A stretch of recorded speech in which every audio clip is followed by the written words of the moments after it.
Assalamualaikum. Waalaikumsalam. Oke, selamat pagi semuanya. Pagi. Iya, selamat siang semuanya. Siang. Hari ini kita belajar apa? Apa aja? Oke, bahasa Indonesia. Sekarang kita masuk ke materi teks eksposisi. Sebelumnya, ketua kelas boleh dibuka terlebih dahulu kelasnya. Dipersiapkan. Siap, berdoa. Bismillahirrahmanirrahim. Alhamdulillahirabbil alamin. Arrahmanirrahim. Maliki yaumiddin. Iyyaka na'budu wa iyyaka nasta'in. Ihdinas siratal mustaqim. Siratal ladzina an'amta 'alaihim ghairil maghdubi 'alaihim waladdallin. Amin. Raditu billahi rabba wa bil islami dina wa bil muhammadin nabiyya wa rasula. Rabbi zidni ilma warzuqni fahma. Amin ya rabbal alamin. Memberi salam. Assalamualaikum warahmatullahi wabarakatuh. Oke, waalaikumsalam warahmatullahi wabarakatuh. Sebelum kita masuk ke pelajaran berikutnya, saya mau nanya, kira-kira hari ini ada nggak masuk nggak teman kelas kalian? Ada. Siapa? Apa? Fahri, Alfa, Torik, sama Alfa. Kenapa dia? Sama itu Mutazah sakit. Oke, satu lagi si Alfa. Izin. Oh, izin, oke. Mama ini Mutazah. Mutazah, jadi ada berapa orang yang nggak masuk? Iya kan? Oke. Jadi hari ini ingat kita bakal belajar apa? Bahasa Indonesia. Bahasa Indonesia. Nah, kita akan belajar tentang teks eksposisi. Kelihatan nggak tulisan saya? Semoga ya. Nah, sebelum masuk ke teks eksposisi, saya pengen ngingetin ke kalian nih. Kalau misalnya bahasa Indonesia itu ada beberapa tahapan yang harus kalian paham. Misalnya, kalian belajar teks eksposisi, ada sekiranya ada 4 yang harus kalian ketahui. Yang pertama itu pengertiannya. Yang kedua itu apa kira-kira? Ada yang tahu? Penjelasan itu sama kayak pengertian. Ayo, yang lain ada yang tahu gak? Bacaan. Ciri. Terus selanjutnya ada apa lagi? Unsur-unsur. Ada unsur-unsur atau struktur, boleh, pintar. Yang lain 2 lagi. Apa? Kaidah kebahasaan. Lalu selanjutnya ada baru masuk ke contoh sama latihan. Nah, ini memang nggak ada dalam pembelajaran, tapi biar kita gampang masuk ilmunya, kita harus mengetahui ini semua. Pengertian itu ada ciri-cirinya. Kalau misalnya ngomongin pengertian, dia sama kayak menjelaskan, sama kayak definisi juga. Dia ada 4 ciri. Dia ada kata-kata adalah, ada apa lagi kira-kira? Merupakan, pintar. 2 lagi, ayo. Bagaimana? No. Ya, itu. 1 lagi? Apa? Iyalah. Paham sampai sini? Oke, sekarang kita masuk ke pengertian dari teks eksposisi. Sebelum ditulis, kira-kira pengertian teks eksposisi itu apa? Ada yang tahu gak? Ayo ditungguin. Teks eksposisi itu apa? Adalah teks yang berisi berisi apa? Bait. Kalau bait itu puisi dong jatuhnya. Kira-kira apa? Teks yang berisi pengetahuan yang disertai dengan argumentasi. Gak apa-apa, salah, namanya juga belajar. Nah, sekarang sebelum kita masuk ke ciri-ciri nih, kira-kira argumentasi itu apa sih? Kira-kira ada yang tahu gak arti argumentasi itu apa? Ada yang tahu gak? Argumentasi itu artinya adalah pendapat. Nah, kalau ngomongin pendapat, itu dibagi menjadi 2. Ada fakta, ada not hoax, but lebih ke opini. Kira-kira fakta itu artinya apa? Nyata, pintar, apalagi kira-kira artinya? Ada yang tahu gak artinya apa?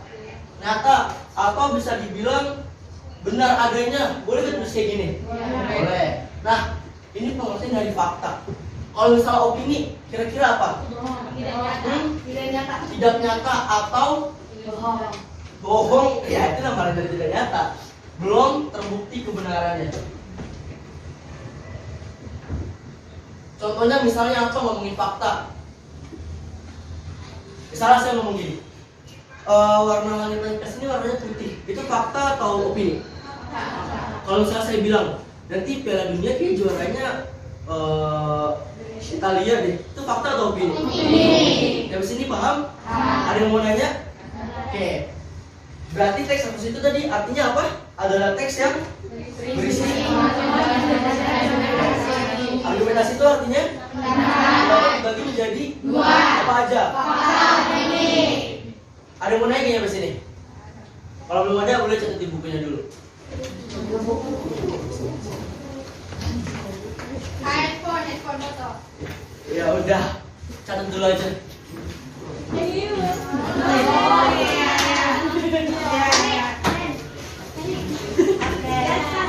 Catat ya. Ayo 5 menit.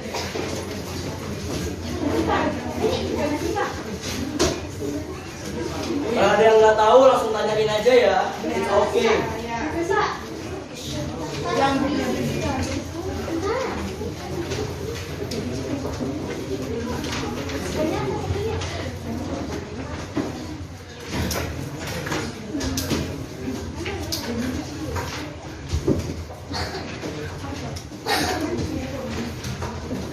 yang nggak tahu langsung nanya aja ya. Kira-kira ada yang bingung nggak?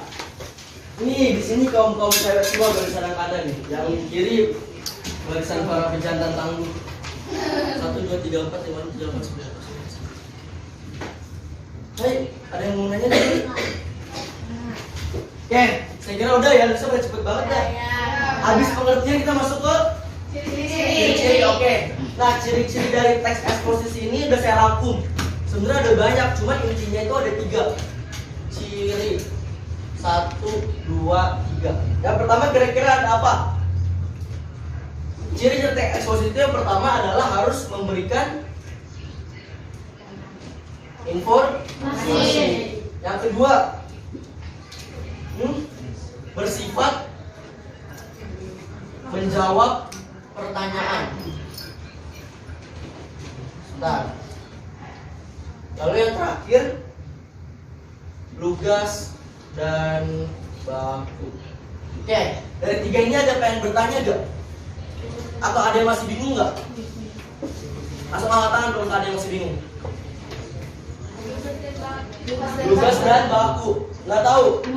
Oke, jadi lugas itu artinya gampangnya dia terperinci. Kalau baku itu dia sesuai dengan kaidah kebahasaan. Contoh misalnya baku,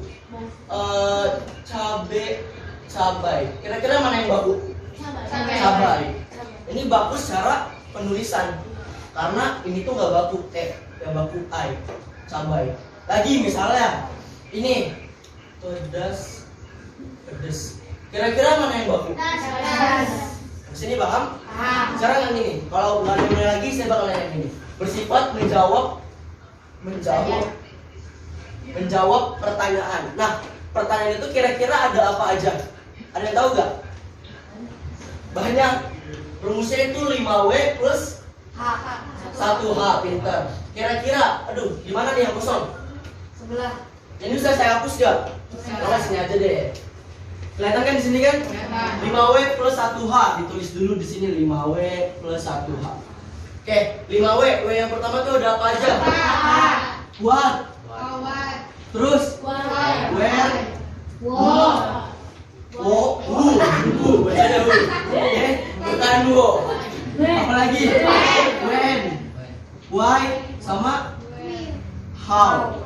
Where? Bahasanya. Oke, what itu artinya apa? Kalau where? Where? Di mana? Pinter. Kalau who? Siapa? Kalau when? When? Kapan? Kalau why? Kenapa? Mengapa boleh gak? Boleh. Kalau misalnya how?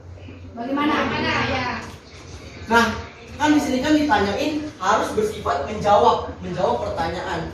Kalau misalnya ditulis ini doang, itu ini bukan menjawab pertanyaan, tapi ini cuma berbentuk pertanyaan doang. Kalau misalnya what atau apa, itu kalimat tanyanya. Jawabannya harus berupa, paham nggak kata-katanya? Kalau salah apa gini deh, di mana? Jawabannya harus menyatakan tempat. Bentar. Kalau siapa harus menyatakan orang boleh, tapi kita bikin lebih spesifik. Pelaku. Emang bedanya apa kak? Orang sama pelaku? Bener. Orang itu lebih ke manusia. Kalau pelaku itu lebih ke dia maknanya luas. Contoh misalnya gini. Siapa ketua RT 03 misalnya? Pasti jawabannya berupa orang kan? Oh, ketua RT 03 itu Pak Saiful misalnya. Nah, kalau misalnya pelaku dia lebih luas contohnya. Siapa temannya Patrick? SpongeBob. Nah, SpongeBob itu kira-kira orang atau bukan? Bukan, tapi dia menyatakan orang kan, pelaku kan. Jadi pelaku itu bisa bersifat orang, bisa binatang, atau bisa benda. Kalian tahu film Frozen nggak? Kira-kira kalau misalnya saya nanya gini, siapa nama boneka salju yang diciptain oleh anak? Siapa namanya? Olaf. Itu Olaf itu orang atau benda? Binatang. Benda. Jadi dia lebih ke orang atau pelaku? Di sini paham? Kapan nanyain? Hari. Lebih spesifik. Waktu, pintar. Waktu itu ada banyak. Ada hari, ada jam, tanggal, bulan, tahun, itu namanya waktu. Detik bisa. Yang itu menyatakan waktu. Paham? Nah, balik lagi ke apa? Apa menanyakan kabar? Bukan. Lebih ke peristiwa. Oke, sekarang yang dua ini nih, ini sama. Saya kontakin deh. Mereka berdua ini spesial. Karena kalau misalnya ditanyain ini, jawabannya berarti harus bersifat proses. Kalau ngomongin proses, ada dua berarti. Ada sebab, ada akibat. Paham? Itu ciri-cirinya. Boleh catat dulu. Yang penjelasannya bisa dihapus gak? Bisa.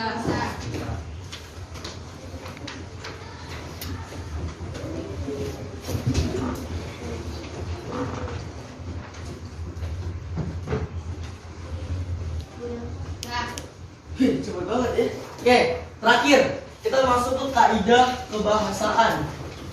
Ada banyak nih, ada 5. Yang pertama ada kata teknis. Contoh kata teknis misalnya. Kata teknisnya itu pendidikan. Kata dasarnya pendidikan. Berarti kata teknisnya itu ada guru, ada murid, ada meja sekolah, ada papan tulis. Paham nggak? Kalau saya bilang kata dasar itu binatang, kata teknisnya apa? Lebih spesifik lagi. Ada ayam, ada bebek misalnya, ada gajah gitu ya. Singa boleh. Ada lagi? Paham ya di sini? Oke, yang kedua ada konjungsi. Udah tau belum konjungsi itu apa? Konjungsi itu artinya adalah kata. Kalau misalnya konjungsi kausalitas itu berarti konjungsi menyatakan waktu. Bukan jam, bukan hari, tapi lebih ke saat, kemudian, pada. Itu contohnya. Paham? Next ada konjungsi temporal.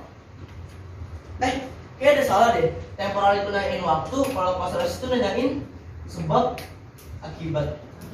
Oke. Next ada kata kerja mental. Yang terakhir ada kata rujukan. Ini doang. Kira-kira dari kaidah bosan ini dia pengen tanyain nggak? Ya, satu dulu.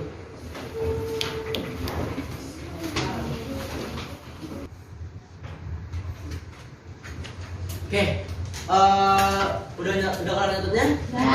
Kalau gitu buka bukunya halaman 25. Karena waktu juga udah mau habis, jadi kalian kerjakan dulu. Habis itu besok dikumpulkan di meja bapak. Paham? Oke, dibersihin bukunya.